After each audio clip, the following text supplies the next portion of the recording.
Stefan Schaefer is our solo bassist in the orchestra, and he's also a gifted composer. As you remember, he wrote Yamaga for Yamaga as a tribute to this great city. The second piece is the Mozart Sinfonia Concertante that you will hear, and this is a very special form that Mozart was experimenting with. Other composers also wrote for the Sinfonia Concertante motive. It comes out of Concerto Grosso from the Baroque, and it eventually evolved into a larger form which Beethoven used in his triple concerto. It will be played by our solo violinist, concertmaster, and our principal viola player. 1893 in Hamburg was the time when Mahler was our great music director, and at that time he wrote the second version of the Mahler First Symphony, called the Titan. In the second version, we hear nature, which was at the basis of his inspiration, with a unison D that begins. The work is in D. And I think many of you know the piece because it's famous for the third movement, where it quotes a folk song from France, Frère Jacques, Brother Jacques, and is played by the solo bass. The second concert is a chamber music concert, and it shows the great chamber music tradition of Hamburg. We call it Gemeinsam, as in togetherness, coming together. Oftentimes chamber music was played in the houses, but also it spread out in the community. And we begin this Gemeinsam, or this togetherness, by inviting the youth chorus from Yamaga to join us, Kumamoto. These young singers will sing Shoka. Then we play a piece by Dvorak called the Bagatelle, which, as you may know from French, means jokes or lightness. And it's very, very light and playful in its form.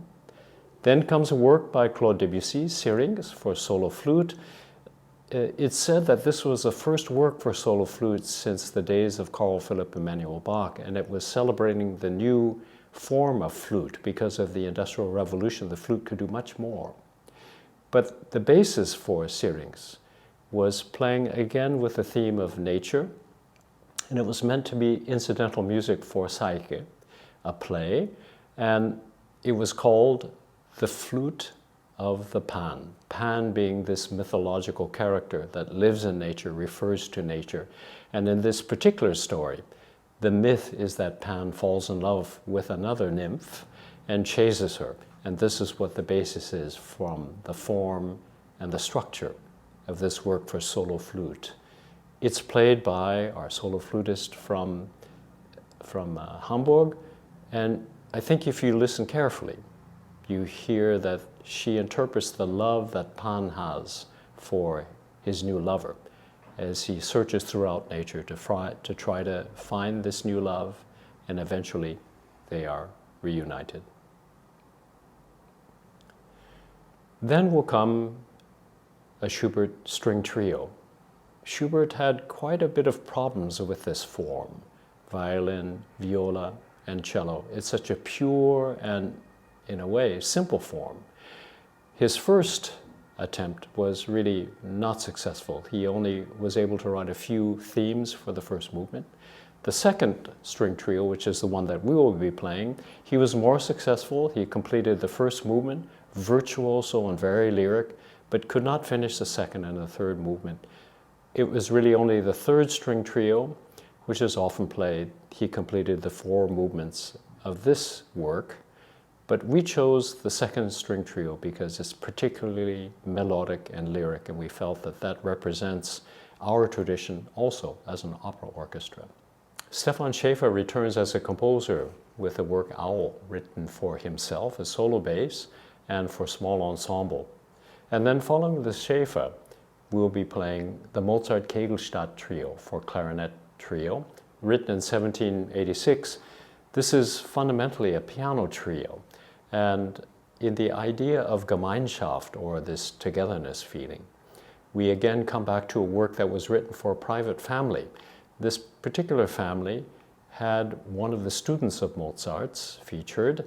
Her name was Francesca von Jacquin, and she was the daughter of the Jacquin family, of course. The father, Niklaus, was an accomplished pianist, and his son was a friend of of Mozart's.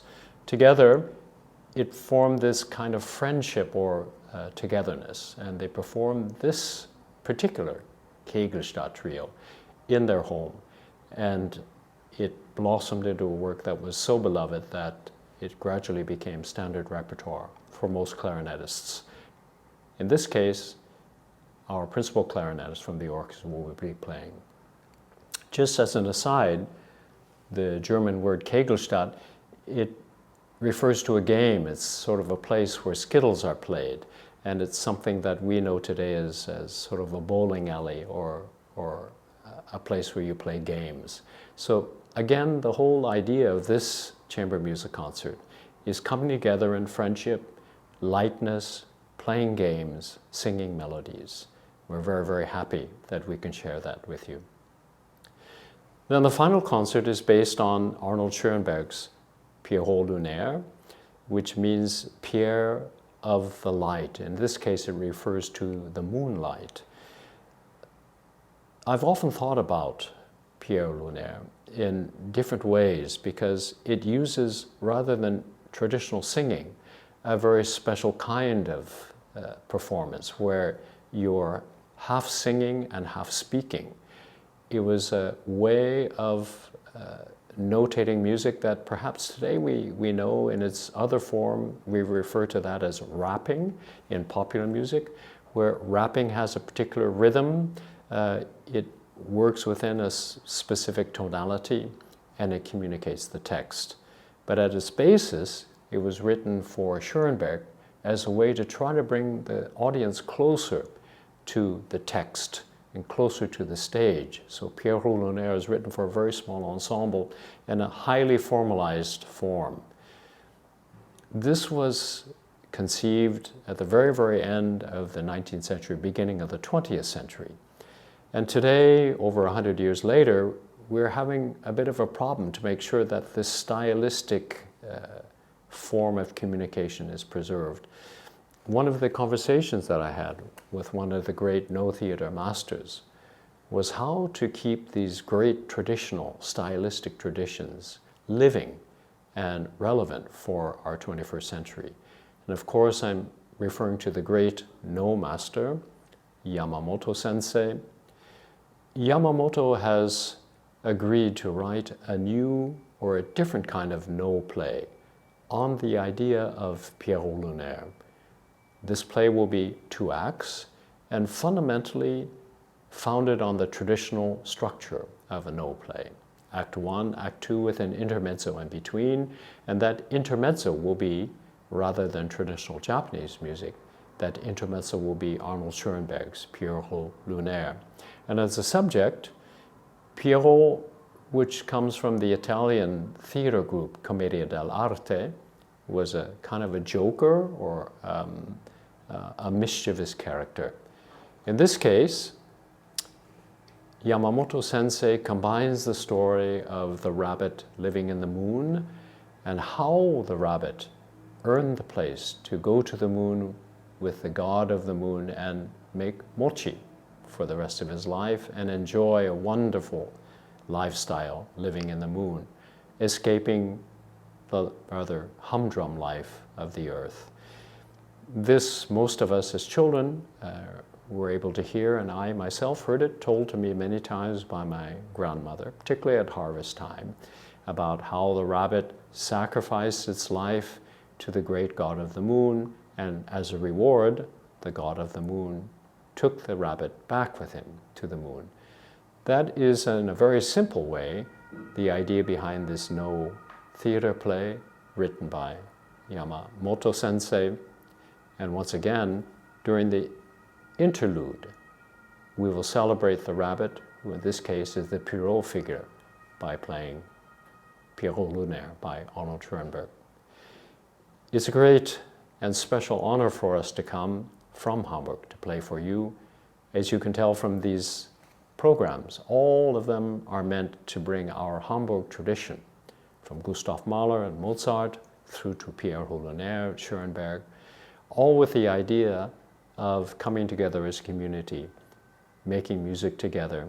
We're so happy that we can make music with the youth of Kumamoto, the youth of Yamamoto, and all together celebrate this wonderful art form that we call music. We'll hope to see you there.